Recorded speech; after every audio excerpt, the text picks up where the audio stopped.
Bismillahirrahmanirrahim. Assalamualaikum warahmatullahi wabarakatuh. Saya Salsabila Putri Rizka Hadian dengan NIM 11930300087 dari semester 5 kelas B, Prodi Hukum Tata Negara. Di sini saya akan mencoba menjalankan tugas ujian tengah semester saya, mata kuliah Hukum Administrasi Pemerintahan Daerah. Baik, untuk pertemuan pertama membahas mengenai pengertian hukum administrasi pemerintahan daerah. Hukum sendiri merupakan sebuah peraturan yang bersifat memaksa dan terdapat sanksi apabila melanggar hukum tersebut, yang bertujuan untuk mengatur dan menjaga ketertiban. Unsur-unsur hukum terdiri dari sebuah kumpulan peraturan, perintah, larangan, dan sanksi bagi yang melanggar. Administrasi adalah kegiatan yang dilakukan atas dasar pengaturan atau kebijakan yang telah dibuat oleh suatu organisasi atau lembaga. Pemerintah sebagai alat untuk menjalankan kekuasaan guna terciptanya suatu proses atau cara dalam memerintah yang mempunyai kebijakan tersendiri untuk mengatur jalannya suatu sistem pemerintahan.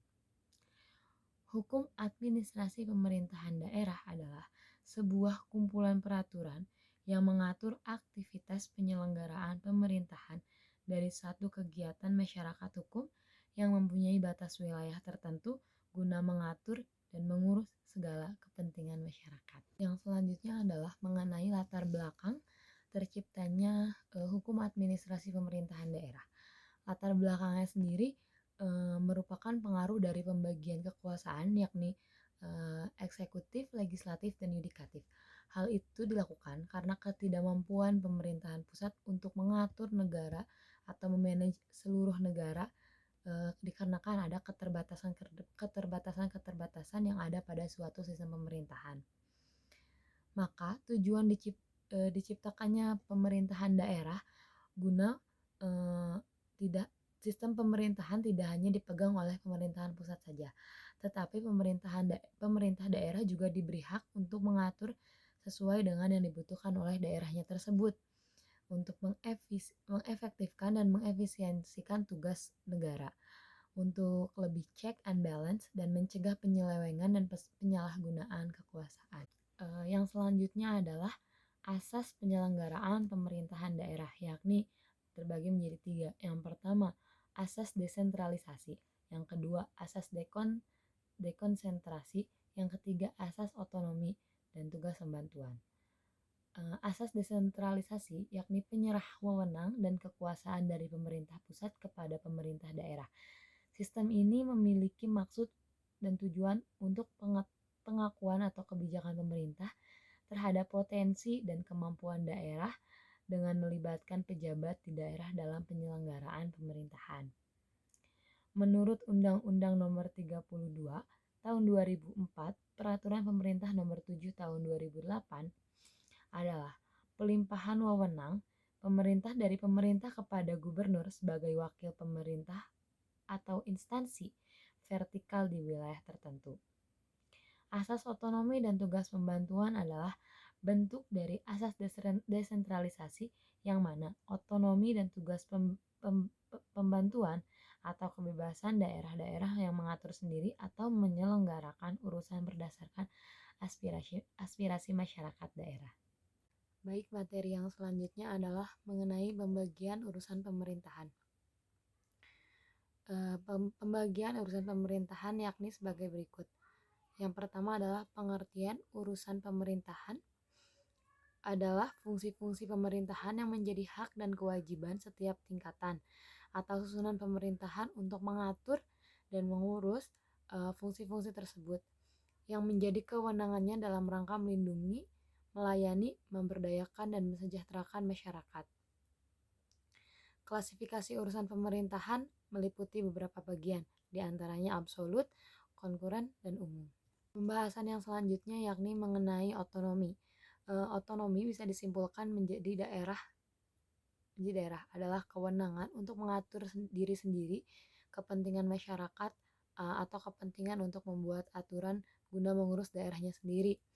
Jenis-jenisnya antara lain otonomi material, Ini ditegaskan bahwa untuk mengetahui suatu urusan menjadi eh, menjadi rumah tangga sendiri. Dilihat dilihat pada substansinya. Karena otonomi material atau rumah tangga material, dalam otonomi ini bentuk kewenangan daerah. Otonomi dibatasi secara positif, yaitu dengan menyebutkan secara limitatif dan terinci atau secara tegas apa saja yang berhak diatur dan diurusnya. Dalam praktiknya, penyerahan ini dilakukan dalam undang-undang pembentukan daerah yang bersangkutan. Yang kedua adalah otonomi formal atau rumah tangga formal. Otonomi ini dibentuk adalah untuk yang menjadi urusan otonomi tidak dibatasi secara positif. Namun hal ini, daerah tidak boleh mengatur urusan yang telah diatur oleh undang-undang atau peraturan yang lebih tinggi. Yang ketiga adalah otonomi real atau rumah tangga real. Otonomi bentuk ini merupakan gabungan antara otonomi formal dengan otonomi material. Materi yang terakhir yakni ajaran rumah tangga daerah. Ajaran rumah tangga daerah ini merupakan sistem rumah tangga daerah di mana bersangkutan dengan cara-cara membagi wewenang, tugas dan tanggung jawab, mengatur dan mengurus urusan pemerintahan pusat dan daerah. Ajaran rumah tangga daerah ini terbagi menjadi tiga, yakni sistem rumah tangga formal, sistem rumah tangga material, dan sistem rumah tangga nyata. Sistem rumah tangga material adalah suatu sistem dalam penyerahan urusan rumah tangga daerah dan dalam pembagian wewenangnya tidak diperinci secara jelas dalam perundang-undangan. Tetapi tetap memperhatikan aspek-aspek pentingnya secara rasionalitas dalam praktiknya. Ajaran rumah tangga formal yakni sering disebut tidak ada perbedaan sifat dan urusan antara urusan-urusan yang diselenggarakan pemerintah pusat dan daerah-daerah otonom, yaitu sebagai suatu tatanan pembagian wewenang tugas dan tanggung jawab antara pusat dan daerah untuk mengatur, mengurus urusan pemerintahan tidak ditetapkan secara rinci. Yang terakhir adalah sistem ajaran rumah tangga yang nyata. Dalam sistem ini mengambil jalan tengahnya antara ajaran rumah tangga material dan yang formal. Dengan tidak melepaskan prinsip sistem rumah tangga formal, pemikiran yang mendasarkan diri kepada keadaan dan faktor-faktor yang nyata, mendasarkan diri kepada keadaan dan faktor-faktor yang nyata untuk mencapai keserasian antara tugas dengan kemampuan dan kekuatan baik yang ada pada daerah sendiri maupun di pusat. Dengan demikian, pemerintah pusat memperlakukan pemerintah daerah sebagai bagian yang tidak terpisahkan dari pusat. Mungkin cukup sekian penjelasan dari saya. Mohon maaf apabila masih banyak kekurangannya. Terima kasih. Wassalamualaikum warahmatullahi wabarakatuh.